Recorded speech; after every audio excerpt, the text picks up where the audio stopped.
செய்திகளை விரிவாக பார்க்கலாம். தமிழக முதல்வர் ஜோசப் விஜயை இந்தியாவின் முன்னணி வாகன நிறுவனங்களின் தலைவர்கள் நேரில் சந்தித்து உரையாடியுள்ளனர். தமிழக முதல்வர் விஜய் தலைமையில் நேற்று தலைமை செயலகத்தில் தொழில் முதலீட்டு ஊக்குவிப்பு மற்றும் வர்த்தக துறையின் செயல்பாடுகள் குறித்த ஆய்வுக் கூட்டம் நடைபெற்றது. இந்நிலையில் இன்று தலைமை செயலகத்தில் முதலமைச்சரை BMW நிறுவனத்தின் மேலாண்மை இயக்குநர் தாமஸ் டோஸ், டாஃபே நிறுவனத்தின் தலைவர் மற்றும் மேலாண்மை இயக்குநர் மல்லிகா சீனிவாசன் மற்றும் துணைத் தலைவர் லட்சுமி வேணு உள்ளிட்டோர் சந்தித்து முக்கிய பேச்சுவார்த்தை மேற்கொண்டனர்.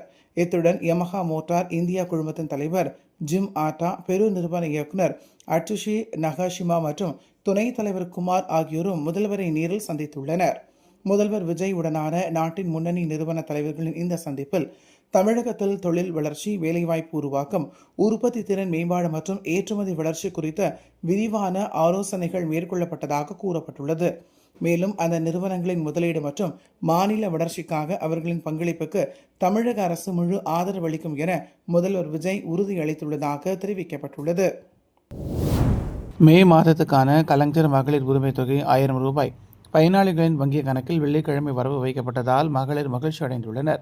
கடந்த 2021ஆம் ஆண்டு நடந்த சட்டசபை தேர்தலில் வெற்றி பெற்ற திமுக மகளிருக்கு மாதந்தோறும் 1000 ரூபாய் உரிமை தொகை வழங்கப்படும் என தேர்தல் வாக்குறுதி அளித்தது. அதன்படி ஆட்சிக்கு வந்த 2 ஆண்டுகளுக்கு பின் 2023ஆம் ஆண்டு செப்டம்பர் மாதம் 15ஆம் தேதி முதல் மகளிர் உரிமை தொகை திட்டத்தை அரசு அமல்படுத்தியது. அதன்படி 1,31,00,000 பெண்கள் பயனாளிகளாக கண்டறியப்பட்டு மாதந்தோறும் 15ஆம் தேதி அவரவர்களின் வங்கி கணக்குகளில் 1000 ரூபாய் உரிமை தொகை வரவு வைக்கப்பட்டு வருகிறது. இந்நிலையில் சமீபத்தில் நடந்த சட்டசபை தேர்தலில் விஜய் தலைமையிலான தவேக வெற்றி பெற்று ஆட்சியை கைப்பற்றியது. புதிய அரசு அமைந்துள்ள நிலையில் வழக்கம் போல் பயனாளர்களுக்கு மே மாதத்திற்கான மகளிர் உரிமை தொகை 1000 ரூபாய் வரவு வைக்கப்பட்டுள்ளது. அதன்படி 1,31,00,000 பெண் பயனாளிகளுக்கு மகளிர் உரிமை தொகை இன்று காலை வழங்கப்பட்டுள்ளது. மகளிர் உரிமை தொகை வரவு வைக்கப்படும் என்று முதலமைச்சர் விஜய் நேற்று கூறியிருந்த நிலையில் மே மாதத்திற்கான உரிமை தொகை இன்று வரவு வைக்கப்பட்டுள்ளது. முன்னதாக அரசு பள்ளிகளில் பயின்று உயர்கல்வி தொடரும் மாணவிகளுக்கான புதுமை பெண் திட்டம் மற்றும் மாணவர்களுக்கான தமிழ் புதல்வன் திட்டத்தின் கீழ் 1000 ரூபாய் உதவித்தொகை மாணவ மாணவியரின் வங்கிக் கணக்கில் தவேக அரசால் நேற்று வரவு வைக்கப்பட்டது என்பது குறிப்பிடத்தக்கது. மறுதேர்வு ஜூன் 21ஆம் தேதி நடைபெறும் என்று தேசிய தேர்வுகள் முகமை வெள்ளிக்கிழமை அறிவித்துள்ளது. MBBS, PDS, சித்தா, ஆயுர்வேதம், யுனானி, ஹோமியோபதி படிப்புகள் உள்பட இளநிலை மருத்துவ படிப்புகளில் சேர்வதற்கான நீட் தேர்வு கடந்த 3ஆம் தேதி நடைபெற்ற நிலையில் வினாத்தாள் கசிவு காரணமாக ரத்து செய்யப்படுவதாக தேசிய தேர்வுகள் முகமை அண்மையில் அறிவித்திருந்தது. வினாத்தாள் கசிவு தொடர்பான வழக்கு மத்திய புலனாய்வு விசாரணை அமைப்புக்கு மாற்றப்பட்டிருக்கும் நிலையில் வினாத்தாள் கசிவில் சம்பந்தப்பட்டவர்கள் கைது செய்யப்பட்டுள்ளனர். இந்நிலையில் நீட் மறுதேர்வு வருகிற ஜூன் 21ஆம் தேதி ஞாயிற்றுக்கிழமை நடத்த திட்டமிட்டுள்ளதாக தேசிய தேர்வுகள் முகமை அறிவித்துள்ளது. மாணவர்களும் பெற்றோர்களும் வதந்திகளை நம்ப வேண்டாம் என்றும் அதிகாரப்பூர்வ இணையதளத்தை பின்தொடருமாறு அறிவுறுத்தப்பட்டுள்ளது. முன்னதாக வெளியிடப்பட்ட அறிவிப்பில் நீட் மறுதேர்வுக்கு மாணவர்கள் புதிதாக பதிவு செய்ய தேவையில்லை என்றும் முந்தைய தரவுகளின் அடிப்படையில் தேர்வு மையங்கள் ஒதுக்கப்படும் என்றும் NTA தெரிவித்திருந்தது. மேலும் மாணவர்களின் கட்டணம் வசூலிக்கப்படாது என்றும் ஏற்கனவே செலுத்திய கட்டணமும் திருப்பி செலுத்தப்படும் என்றும் தெரிவிக்கப்பட்டுள்ளது குறிப்பிடத்தக்கது. ஜெயலலிதா ஆத்மா எடப்பாடி பழனிசாமிக்கு தண்டனை கொடுத்து வருவதாக அமைச்சர் செங்கோட்டையன் தெரிவித்துள்ளார். கோயம்புத்தூரில் செய்தியாளர்களை சந்தித்த அவர், தமிழகத்தில் தூய்மையான ஆட்சியை வழங்க வேண்டும் என்பதற்காக தளபதி விஜயை மக்கள் தேர்ந்தெடுத்துள்ளனர். இந்தியாவிற்கே ஒரு திருப்பு முனையாக விஜயின் ஆட்சி அமையும் எனவும் வரலாற்றில் நீங்கா இடம் பிடிக்கும் வகையில் இந்த ஆட்சி இருக்கும் என தெரிவித்தார். மேலும் அத்திக்கடவு அவிநாசி திட்டத்தில் தலைவர்களின் படங்களை அகற்றியது முதல் அதிமுகவை சுயநலத்திற்காக பயன்படுத்தியது வரை எடப்பாடி பழனிசாமியின் இழி செயல்களை தொண்டர்கள் முறியடிப்பார்கள் என்றும் எடப்பாடி பழனிசாமியின் வீழ்ச்சிக்கு மறைந்த முதல்வர் ஜெயலலிதாவின் ஆன்மா அளித்து வரும் தண்டனையே காரணம் என அவர் விமர்சித்தார். பொதுவாக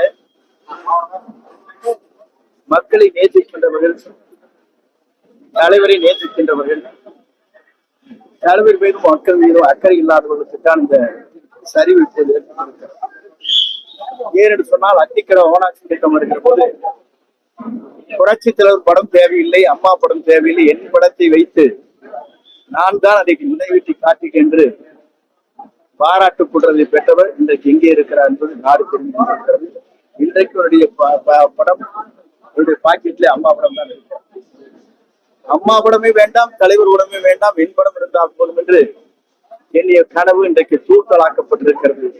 ஏனென்றால் அவருடைய ஆத்மா இன்றைக்கு தண்டனை முடித்துக் கொண்டிருக்கும் என்பதை நாடு அறிந்து கொண்டிருக்கிறது. பெட்ரோல் டீசல் விலை உயர்வை உடனே திரும்ப பெற வேண்டும் என ஒன்றிய அரசுக்கு பல்வேறு அரசியல் தலைவர்கள் கோரிக்கை விடுத்துள்ளனர். ஹார்முஸ் நீரிணை கட்டுப்பாடு, மேற்காசிய போரின் தாக்கம் எதிரொலியால் எண்ணெய் நிறுவனங்களுக்கு ஏற்பட்டுள்ள கடும் சவால், உலக அளவில் கச்சா எண்ணெய் கடும் விலையேற்றம் மற்றும் பிற காரணிகள் நாடெங்கிலும் பல மாதங்களுக்கு பின் பெட்ரோல் டீசல் விலையேற்றம் இன்று அதிகாலை நிகழ்ந்துள்ளது. சென்னையில் 1 லிட்டர் பெட்ரோல் ரூபாய் உயர்ந்த ரூபாய் 67 காசுகளாகவும், டீசல் ரூபாய் 25 காசுகளாக விற்பனை செய்யப்படுகிறது. இந்நிலையில் டெல்லியில் சிஎன்ஜி எரிவாயு விலையும் கிலோவுக்கு ரூபாய் உயர்த்தப்பட்டிருந்தால் அத்தியாவசிய பொருட்களின் விலை கூடும் என பொதுமக்கள் அச்சமடைந்துள்ளனர். இந்நிலையில் பெட்ரோல் டீசல் விலைகளை கட்டுப்படுத்த ஒன்றிய பாஜக அரசு தவறிவிட்டதாகவும், இதனை கட்டுப்படுத்த அரசு நடவடிக்கை எடுக்கவும் பல்வேறு அரசியல் கட்சித் தலைவர்கள் கோரிக்கை விடுத்துள்ளனர். இதுகுறித்து விசிக தலைவர் திருமாவளவன் வெளியிட்டுள்ள எக்ஸ்தல பதிப்பில், தமிழ்நாடு, புதுச்சேரி, கேரளா, மேற்குவங்கம் மற்றும் அசாம் ஆகிய 5 மாநிலங்களில் தேர்தல் முடியும் வரை பொறுத்திருந்த ஒன்றிய பாஜக அரசு தற்போது பெட்ரோல் மற்றும் டீசல் ஆகியவற்றின் விலையை கிடுவென உயர்த்தியுள்ளது. இந்திய அரசின் இந்திய மக்கள் விரோத போக்கை விசிக வன்மையாக கண்டிக்கிறது என்றும் இதனை திரும்ப பெற வேண்டும் என்றும் அவர் கோரிக்கை விடுத்துள்ளார். இதேபோல் ஏழை எளிய நடுத்தர மக்களின் நலனை கருத்தில் கொண்டு பெட்ரோல் டீசல் விலை உயர்வை திரும்ப பெற எண்ணெய் நிறுவனங்கள் வேண்டும் என்றும் அமமுக பொதுச் செயலாளர் டிடிவி தினகரன் தெரிவித்துள்ளார். இதுகுறித்து அவர் வெளியிட்டுள்ள எக்ஸ்தல பதிவில், பெட்ரோல் டீசல் விலை உயர்வால் பொது போக்குவரத்திற்கான செலவோடு மக்கள் அன்றாடம் பயன்படுத்தும் அத்தியாவசிய பொருட்களின் விலையும் பன்மடங்கு உயர்ந்து அவர்களுக்கு பல்வேறு விதமான பொருளாதார சிக்கல்களை ஏற்படுத்தும் என்பதை கருத்தில் கொண்டு பெட்ரோல் விலை உயர்வை எண்ணெய் நிறுவனங்கள் திரும்ப பெறுவதை மத்திய அரசு உறுதி செய்ய வேண்டும் என தெரிவித்துள்ளார்.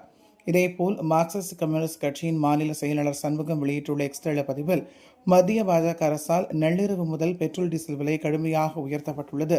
இந்த விலை உயர்வு மக்களின் அன்றாட வாழ்க்கையில் சங்கிலி தொடர் போன்ற பாதிப்புகளை உருவாக்கும். இதனால் அத்தியாவசிய பொருட்களின் விலை கடுமையாக உயரும். எனவே இந்த விலை உயர்வை திரும்ப பெற வேண்டும் என மார்க்சிஸ்ட் கம்யூனிஸ்ட் கட்சியின் சார்பில் வலியுறுத்துகிறோம் என குறிப்பிட்டுள்ளார்.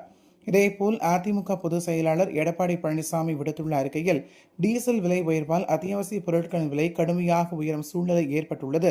மக்களுக்கு ஏற்பட்டுள்ள பாதிப்பை போக்கும் வகையில் பெட்ரோல், டீசல், சமையல் எரிவாயு மீதான விலையை குறைக்க நடவடிக்கை எடுக்க வேண்டும் என்று மத்திய அரசை வலியுறுத்துவதாகவும், தமிழகத்தில் புதிதாக பொறுப்பேற்றுள்ள தாவேக அரசு மாற்றம் வேண்டும் என்கிற கொள்கையை அடிப்படையாக வைத்து செயல்படுகிறது என்றால் பெட்ரோலுக்கும் டீசலுக்கும் எரிவாயு சிலிண்டருக்கும் உள்ள விற்பனை வரியை குறைக்க வேண்டும் என தெரிவித்துள்ளார். தமிழ்நாட்டில் மதுக்கடைகளை படிப்படியாக மூட நடவடிக்கை எடுக்கப்படும் என அமைச்சர் சிடிஆர் நிர்மல்குமார் தெரிவித்துள்ளார். மதுரையில் செய்தியாளர்களை சந்தித்த அவர், கடந்த ஆட்சியில் மதுரை மாநகராட்சியில் 400 கோடிக்கு மேல் ஊழல் நடந்துள்ளது. அது குறித்து விசாரிக்கப்படும் என்றும், தமிழ்நாட்டில் மது கடைகளை படிப்படியாக மூட நடவடிக்கை எடுக்கப்படும் என கூறிய அவர், திமுகவும் அதிமுகவும் இணைந்து ஆட்சி அமைக்க 100 விழுக்காடு முயற்சி நடந்துள்ளது.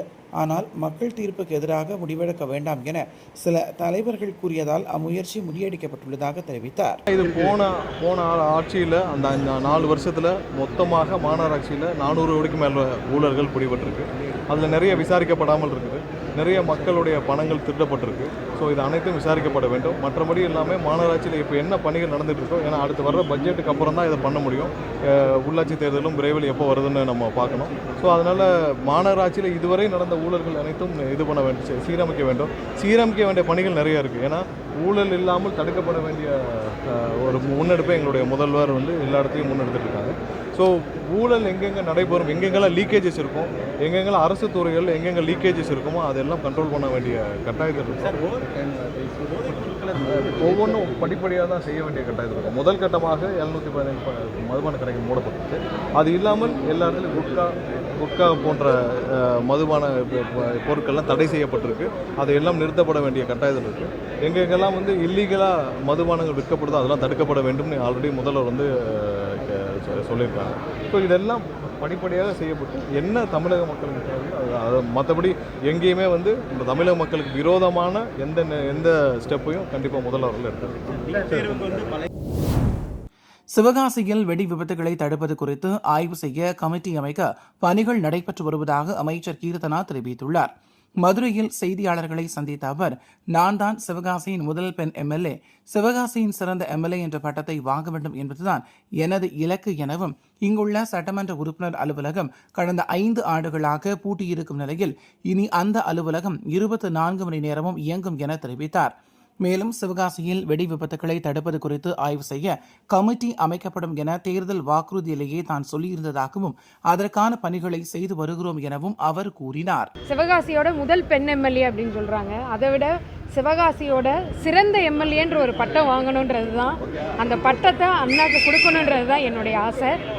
இதுவரைக்கும் சிவகாசியில் எம்எல்ஏ ஆஃபீஸ் எங்கே இருக்குன்னு கூட தெரியாது. அதை நேற்று நாங்கள் கோர்ட்டு பக்கத்தில் தான் இருக்குது. மக்கள் எல்லாரும் நான் வர சொல்லி 24 மணி நேரம் திறந்துருக்கோம்.